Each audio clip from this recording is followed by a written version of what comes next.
বঙ্গোপসাগরের গভীর সমুদ্র থেকে ৬৫ মন ইলিশ নিয়ে মহিপুরের আলিপুর মৎস্য অবতরণ কেন্দ্রে এসেছে এফবি সাদিয়া ২ নামের একটি ট্রলার। ১৩ জুলাই রবিবার দুপুরে মাছগুলো আলিপুরের মেসার্স খান ফিশ আড়তের নিলামের মাধ্যমে বিক্রি হয় ৩৯,৬০,১৪০ টাকায়।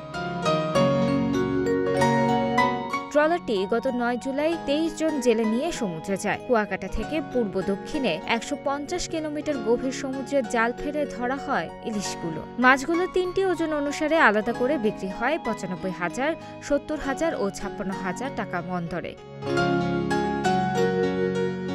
ট্রলারের মাঝি শাহাবুদ্দিন জানান, ৫৮ দিনের নিষেধাজ্ঞা ও বৈরী আবহাওয়ার পর এবারই প্রথম বড় মাছ পেয়েছেন। এতে কিছুটা লোকসান কাটিয়ে উঠতে পারবেন। কলাপাড়ার সিনিয়র মৎস্য কর্মকর্তা অপু সাহা বলেন, নিষেধাজ্ঞার সুফল পেতে শুরু করেছে জেলেরা। আবহাওয়া ভালো থাকলে আরও বেশি মাছ ধরা পড়বে।